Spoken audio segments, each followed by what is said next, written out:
Day drinking? Well, hell, why not? I've been left alone for a little while. Hey there, folks, I am the Mighty Plantain, and it's not exactly day. It's almost 7 p.m. Sun just happens to still be out, which you're probably not used to if you tune into these videos regularly. But I've been left alone for a few hours, so I'm going to see if I can't drink 6 beers before the wife and kid get home, and hopefully I'm not in the state of mind that'll piss her off too much when she gets here. Anyway, we are looking at Sam Adams American Summer Variety Pack. This is their 2018 Summer Pack. And so we've got Boston Lager Summer Ale, the Raspberry Lemon Gose, which is new, Golden Ale, which I think was new in a more recent variety pack, but it's not brand new. The Hefeweizen, and the Pale Ale looks new to me, but I don't know if it is 100% new. So, I don't see anything on the box to indicate whether it is or not, so we'll see. But the order we're going to go in on these, because most of them are fairly light, but we're going to start with the Summer Ale, and then I'm going to hit the Golden, then I believe the Hef would go next, the Hefeweizen, and then we'll go with that new Raspberry Lemon Gose. I believe that's going to have a little bit more flavor to it than the Hefeweizen. Like I said, these are all pretty light beers. Then we're going to move on to the Boston Lager and then the Pale Ale. And the only reason I'm putting the Pale Ale after the Boston Lager is because it seems like it's going to be a little bit more hoppy.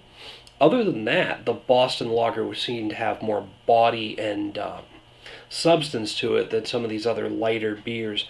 But again, with the Pale Ale having slightly higher IBUs, I have a feeling it's going to be a bit more hoppy than the Boston Lager, so I'm going to put it last. So, let's get started with the Sam Adams Summer Ale. I think I've reviewed this a few times before, so no big surprises, but don't be surprised if my rating does change a little bit. That can happen. Some days you're just in a mood for a lighter beer than others, and sometimes it just hits you just right. I think today might be one of those days. It's probably going to get higher ratings than it normally does for me. Now, it is slightly cloudy, but it is also a very, very light colored beer. Very effervescent. There's a lot of bubbles coming up from the bottom there.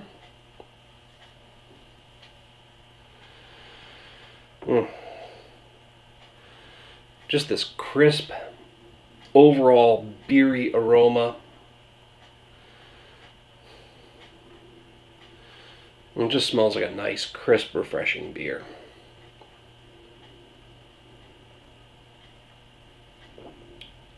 Very light mouthfeel, crisp, refreshing, just beer, very beery. Nothing in particular coming out except a little hint of citrus in the finish.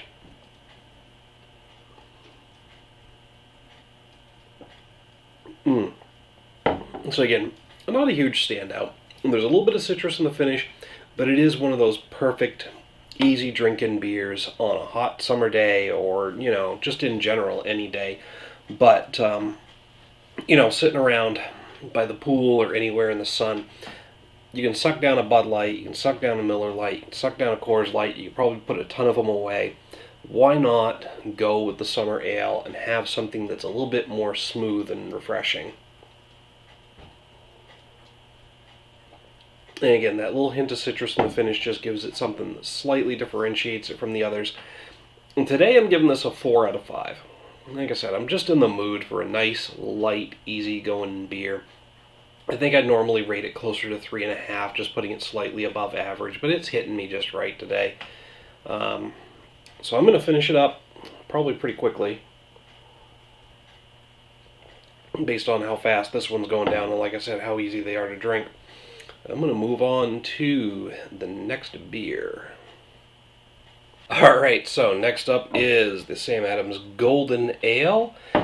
And I want to say this was in the Brunited pack, but I'm not sure. I don't think it was in the American Craft Lagers pack, but I'm pretty sure it wasn't in any of the seasonals, or the regular, you know, seasonals with a season's name in the pack name. But I know I've had it before.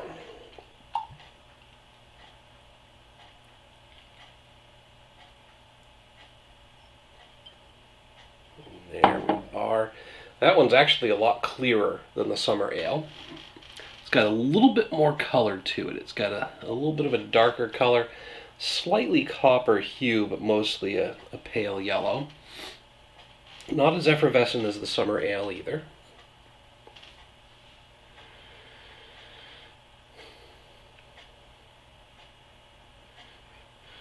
Not getting much out of the aroma. Maybe a general beeriness. But even then, just faintly. It doesn't really smell like much of anything.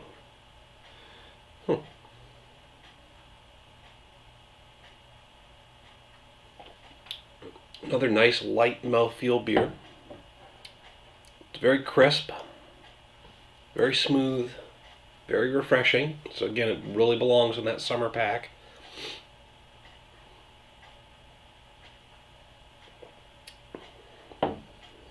Goes down easy, just got a general beery taste to it.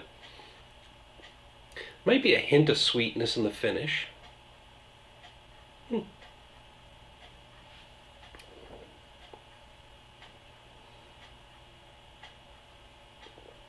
Maybe just a hint. I hate to do this with a Sam Adams beer, but I'm going to hit this with a 3 out of 5. Now, bear in mind, on a scale of 1 to 5, and I'm going to try to only say this once in this video, on a scale of 1 to 5, a 2.5 is average, so a 3 is slightly above. There's just nothing about this beer that stands out for me and really gets me going. It's just a general, nice, light, crisp, and refreshing beer, absolutely. But it's just kind of beer flavored, and there's nothing that's really setting it apart from the crowd for me. So I am rating it slightly above average because it's so easy to drink and it is a refreshing brew. But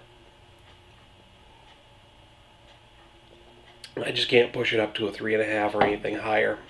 But it's decent and it's solid, and definitely should check it out. I am going to finish it up, and I'm going to move on to the next beer.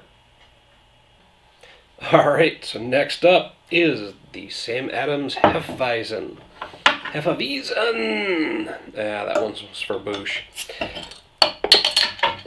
He might watch this in a couple of months.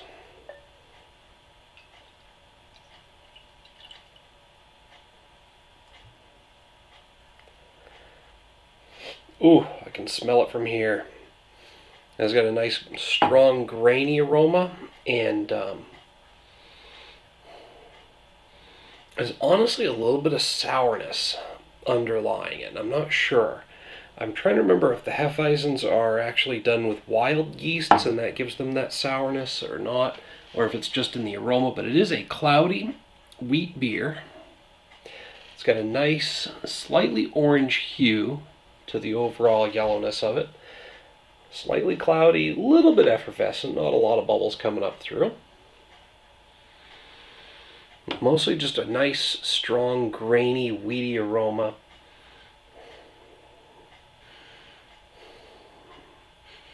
Maybe a hint of like a sourness. I don't know if it's the fermentation that does that, or like I said before, if it's done with a particular type of yeast that give it a slightly sour aroma, but I don't believe it's going to come through completely in the taste.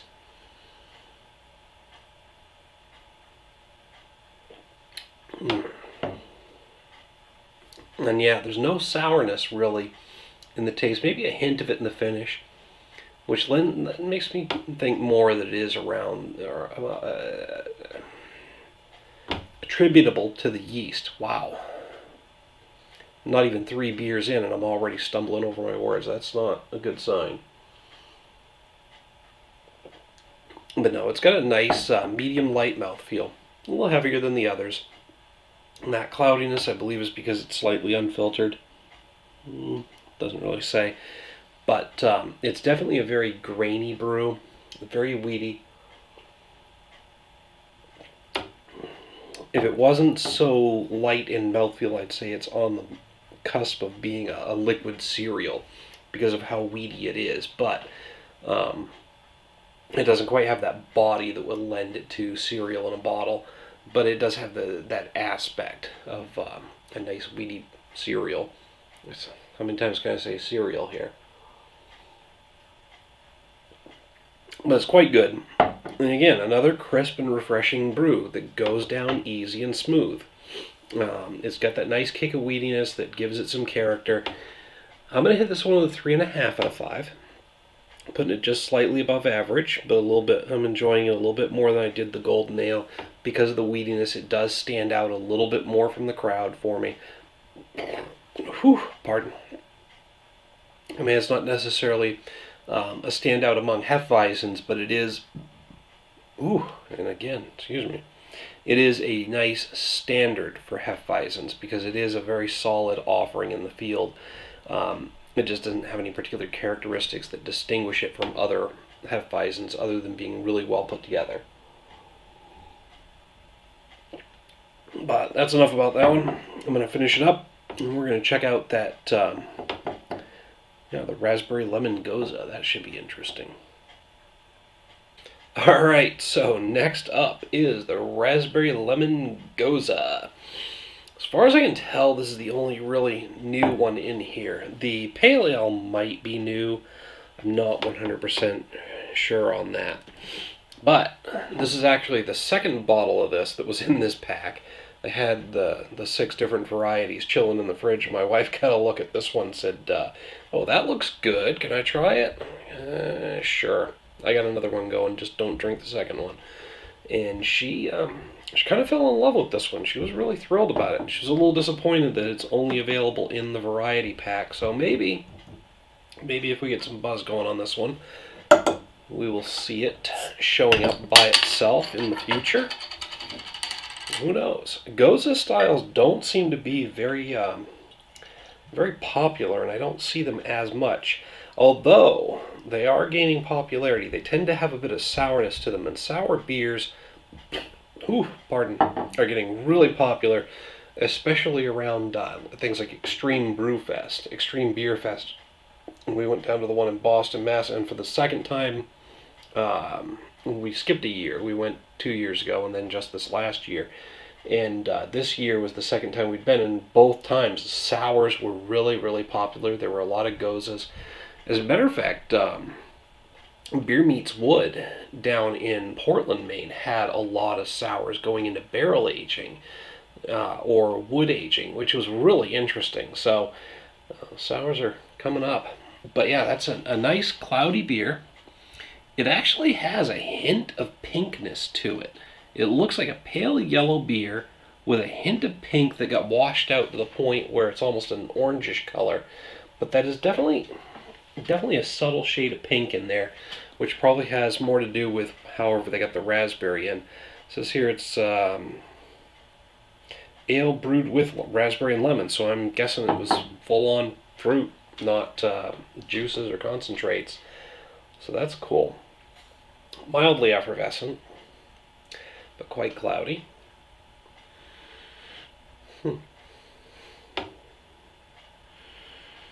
There's actually hints of raspberry and lemon in the aroma. Extremely subtle.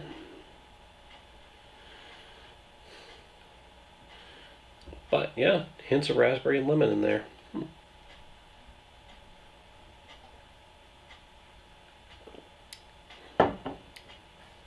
It's actually got a heavier mouthfeel than some of the other beers in the pack.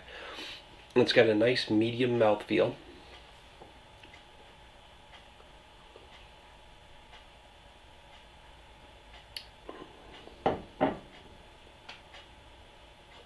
Big grainy up front. And there's this transition. So this transition as it rolls off the tongue, there's almost this hint of like a tea, a brewed tea flavor, like an iced tea.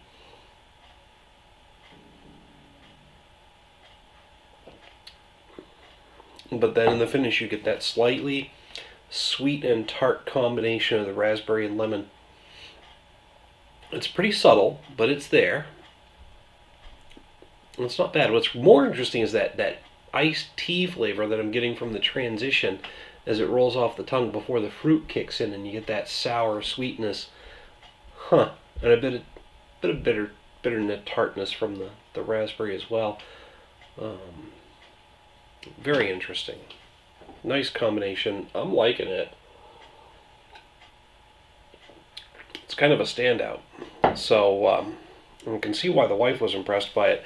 And she doesn't like a lot of different beers, although her tastes seem to be changing. She's picking up more and more stuff that I would have never imagined her to like in the past. I think that comes along with the fact that she's getting a little more adventurous in her selections as well.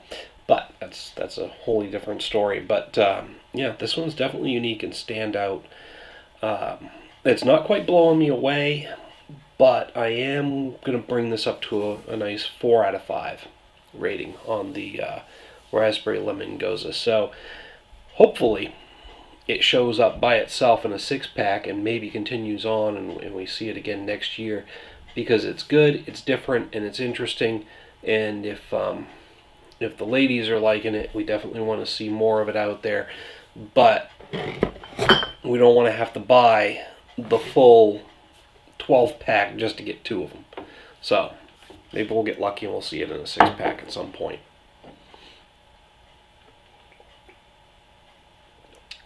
I'm going to finish this one up, and we're going to move on to the Boston Lager. Looking forward to that one. If you've seen any of these videos, you know why. Then there's no surprises coming. And that brings us to Sam Adams Boston Lager, or Boston Lager, depending on where you live. So, like I said, shouldn't be any real surprises here for anybody who's seen these videos before. That is a very nice looking beer. It's very clear. It's got a nice brownish copper hue to it. It's fairly effervescent. I get a decent number of bubbles coming up from there, but not a whole lot. Great aroma. It's got this nice blend of graininess and hoppiness, as well as a couple of, no other spices there, because it almost smells like there should be something else there. But Boston Lager is made using German impurity law. So water, hops, malt, and yeast. Those are the only 4 ingredients that go into the recipe. Very nice.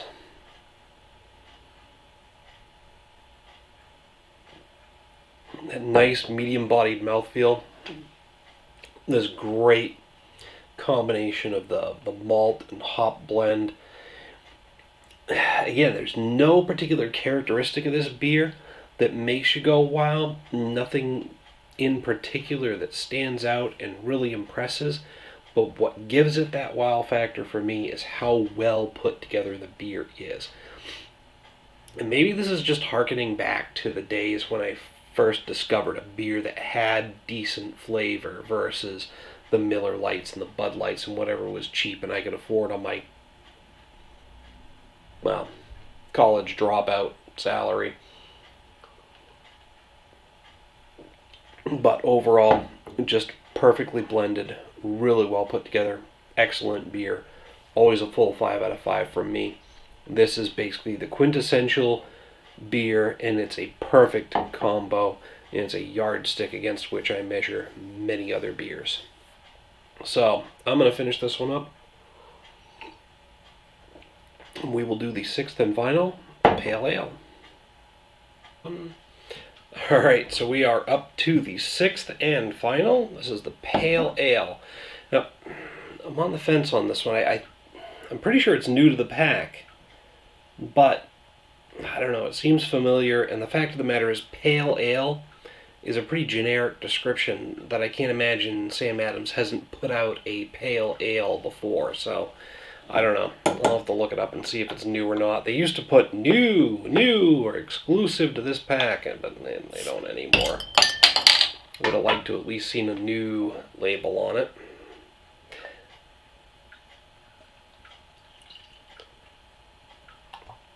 But it is coming after the Boston Lager in this particular pack, full of light, crisp summer beers, primarily because the IBUs are higher on this, just slightly. 32, and I think the Boston Lager comes in as flat 30. Yep, flat 30. So just slightly higher hoppiness. This one's probably a little more overpowering on the palate, and then it's definitely cloudier than cloudier than any of the other beers in the pack. It's got a very yellowish color to it. I mean, it tends towards a little hue of orange at the top there, but mostly just a nice dark yellow. A little bit of a reddish tinge maybe giving it that orange color, but definitely cloudier than the others, definitely a darker yellow than the others, maybe tending towards the orangish.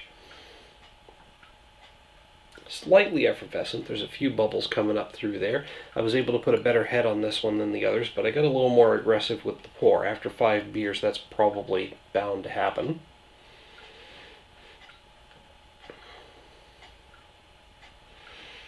A bit of a light citrusy aroma. And overall hoppy bitterness to it. Not a strong hoppy bitterness, just a mild undertone of it there.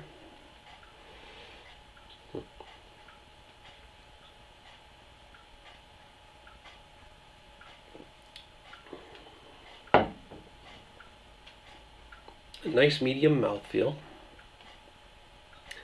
It's crisp. That seems to be a common theme for the beers in this pack. It's very crisp, very refreshing. As it rolls off the tongue, it actually has this cooling feeling.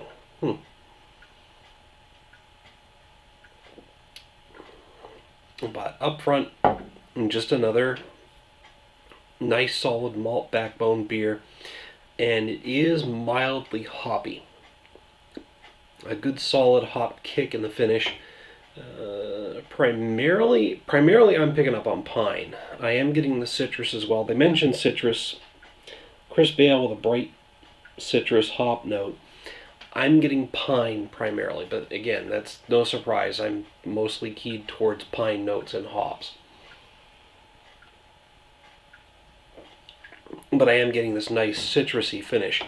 And in terms of hoppy beers, this is a nice, light, crisp, and refreshing one. It belongs in a pack of summer beers. It's pretty decent. And again, it's a pale ale, and so it's got a nice hoppy kick to it, but it's not quite on the level of an IPA. I mean, I've definitely had less hoppy IPAs than this, but in general, IPAs tend towards a more hoppiness than this particular beer. And that's true of pale ales versus IPAs in general. Once you get the India Pale Ale, they feel the need to hop it up even more. But this is a nice hoppy pale ale. I'm kind of rambling on it at this point. I think I'm going to hit this one. This is another 4 out of 5 for me. So 2 of them in this pack, got a nice solid 4 out of 5. Boston Lager, of course, as always, a 5 out of 5. And then we've got the Golden Ale. Not a bad beer. Above average, but it wasn't quite up to par with the others. And then, of course, the Summer and the Hef. All decent beers, great pack. You should check them out. These are perfect for sitting on the porch, around the pool, or pretty much anywhere this summer. Ooh, pardon. But again, that's just my opinion. Hit me up down in the comments and the email link down below. Let me know what you have to say about the beers. While you're at it, make sure to like and share and subscribe. Don't forget to subscribe. When you do that, you'll get a notification every time I post a new video. Till next time, folks, thanks for tuning in. Cheers.